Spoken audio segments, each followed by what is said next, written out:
A fiery night, too, with a Democratic debate. The candidates taking on the big issues and some points each other. The performance is potentially reshaping the race for the nomination. Major betting markets signaling Senator Kamala Harris's stock could be rising as she takes second place overnight behind Joe Biden. Let's bring in Republican strategist Brian Darling, founder and president of Liberty Government Affairs, and Democratic strategist Antoine Seawright, former senior advisor to Hillary Clinton's campaign in South Carolina. And let's start with you there, Brian, because what was your major takeaway from the night? Well, I was looking to see if these Democrats were going to just drop the gloves and start throwing punches at Donald Trump, or drop the gloves and go after Joe Biden, the front runner. They did a little of both. So I think I expected on night one to be more criticism of both those candidates, and it was more of a wonky discussion. But last night, it was all about Joe Biden and Donald Trump. And these candidates are trying to get an edge and beat up Biden. And my big takeaway as a Republican is that Joe Biden was a bit shaky last night. He's got a long way to go to be coronated as a nominee. All right, given that, Antoine, you got the win column, lose column. Who goes where when it comes to the 10 last night? Well, I think they all go on for the most part. I think the big takeaway for me last night was the wonderful display the past two nights of candidates on the stage. Is a historical thing for Democrats. A record number of women, a record number of African Americans, a Hispanic. That it goes to show you the depth of our party overall, and the future looks very, very bright for us. I think the real winner last night, well, it were three. I think Tom Perez, because the DNC put on a hell of a debate.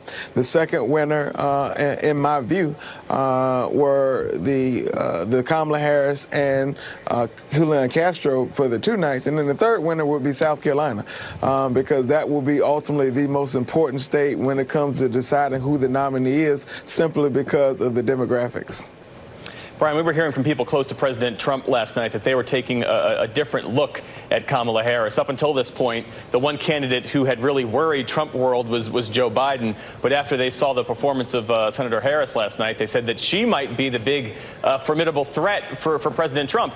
And as we know, President Trump, he's already taken on Elizabeth Warren with that pejorative nickname. He's done the same for Bernie Sanders. Joe Biden hasn't really done as much about Kamala Harris, in part because it's so fraught taking on a woman who happens to be African American. So how do you think Donald Trump, the Trump campaign, is going to sort of focus their sights on her? Well, I think they will at some point if they see Senator Harris moving up in the polls and actually becoming one of the front runners.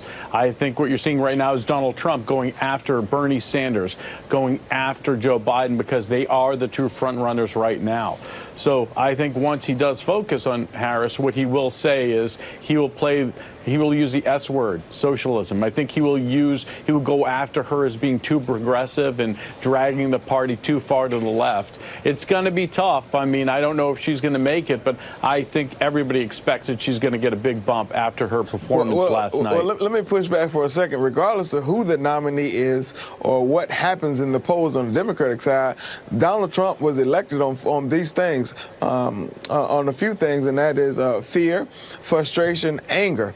And so he's going to do that to generate a response from his base, regardless of whether it's Joe Biden, Kamala Harris, or whoever it is. And so that's not anything groundbreaking or any breaking news. The fact of the matter is, I think Democrats have to be laser focused on the quality of life issues we heard in both days of the debate, starting with health care, because the Republicans were sentenced to a hard 2 years in the minority because they failed the American people on health care. And the second thing is the economy. While this economy may be roaring for some at the top, it is screaming at others. And I think we saw every candidate on both nights talk about that. And last night, I think that message was amplified. Well, I think the economy's cuts for Republicans because, for the most part, you know, we've had record low unemployment numbers across the board.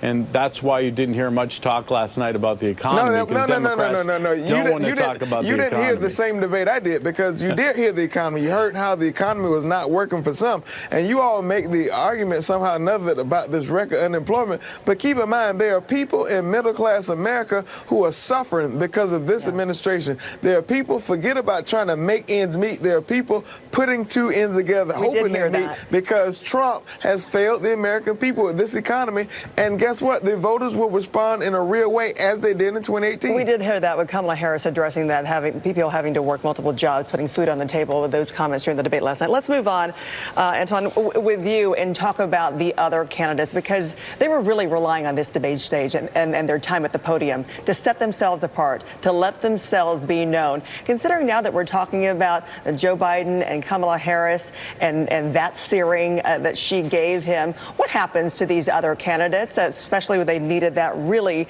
to make themselves known? Is their shot pretty much done? Absolutely not. Look, the real work is done in the field, talking to voters from a high-tech and a high-touch strategy, starting again with the most important state in this primary, and that's South Carolina. While the debate stage is a wonderful display to get free airtime, but most people who watch debates, either their minds are made up, they're leaning a certain way, or they're really trying to learn information so they can make a decision. So I think the real work will be done in the states, and so the debate stage is just one shot of having a real broad display to get your platform out. All right, we're going to have a chance for Brian to respond and tackle other topics as well when we come back, as you guys are sticking around.